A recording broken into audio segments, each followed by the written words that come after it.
Mr. President Costa, Madam President von der Leyen, dear colleagues, thank you so much. Glad to see you all and thank you for supporting us, supporting Ukraine. First, I'd like to update you on some key aspects of the situation in Ukraine and our diplomatic efforts with partners. Last night, the Russian army launched a massive drone attack on our country, 171 strike drones in total, mostly Shahids. Their target was our infrastructure and in the city of Kropivnitsky in central Ukraine. Residential buildings, also an Orthodox church and a school were damaged.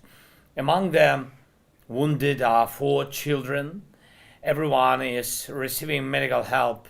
So yesterday evening, another Russian strike hit our energy infrastructure. We in Ukraine face this every day and night, you know it. And despite Putin's words about allegedly being ready to stop the attacks, nothing has changed. And I want to thank our soldiers, rescuers, doctors, and nurses, everyone who protects against Russian strikes and saves lives. Their work brings results every single day, and that matters. So it's crucial that your support for Ukraine does not decrease, but instead continues and grows. And this is especially true for air defense, military aid, and our overall resilience. We need funds for artillery shells and would really appreciate Europe's support with at least 5 billion euros as soon as possible. Investments in weapons production are needed both in Ukraine and in your countries. Europe needs technological independence, including in weapons manufacturing. Everything necessary to defend the continent should be produced here in Europe. We must work toward this together. And I appreciate those who are already taking concrete steps in this direction. It would be right for the Rearm Europe program to start operating as soon as possible. It's a very useful and forward-thinking initiative. Please continue to develop your industries and research. Ukraine has effective and modern tech, you know it, especially in drones and electronic warfare, which can benefit all of Europe and our global partners. And right now, this weaponry is about our defense, but its further development, constant upgrades, and increased efficiency, along with your investments in our production and co-production, are key to Europe's new security foundation. Also, please do not ease pressure on Russia over the war. Sanctions are very, very necessary. Sanctions must remain in place until Russia starts withdrawing from our land and fully compensates for the damage caused by its aggression. I urge you to keep fighting against sanctions,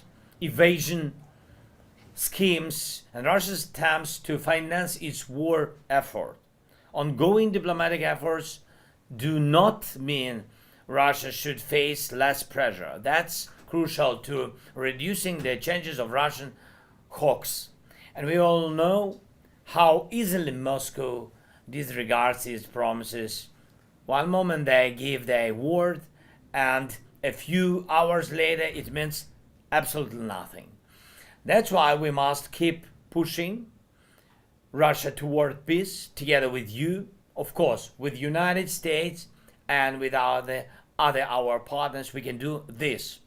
Yesterday, I had a productive conversation with President Trump. From the very, very beginning, Ukraine has been advocating for what we are discussing now, an end to attack on energy and infrastructure and ceasefire at sea, and we continue to support these efforts. Our teams will also work towards achieving an unconditional full ceasefire on land.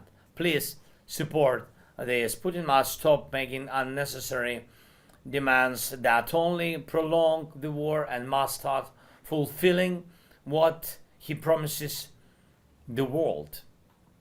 By now, there could have been over a week without killings, without strikes, without fire, if Putin were not the only one keeping this war going. The proposals made in Jeddah on March 11 are still on the table. We need to keep pressuring Russia to make them a reality. And one more thing, it's unfortunate to say this, but some pressure is also needed within Europe itself to ensure that anything promised actually happens. And I'm talking about Ukraine's EU accession talks and resolving some fundamental issues for European unity.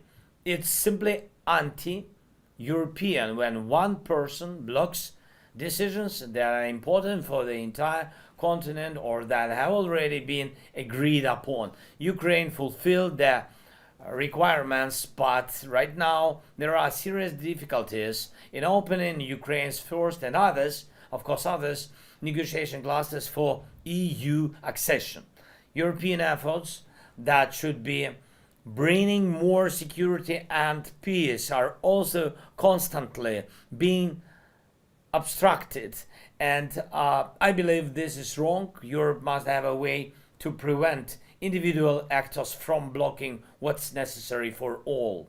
If we say Europe should be stronger in global competition, we must also talk about making European decision making faster, more flexible, more effective, whether in politics, defense, economics, industry, or any other area. Europe needs speed in making decisions and clear tools to protect itself from unnecessary blockages. Ukraine is a part of Europe, and Europe is one of the players in global peace efforts. We did our best for Europe to be equal with others in these efforts and peace negotiations, and we achieved it all together. Europe must always be at the table in all conversations about security of Europe, and it will be so.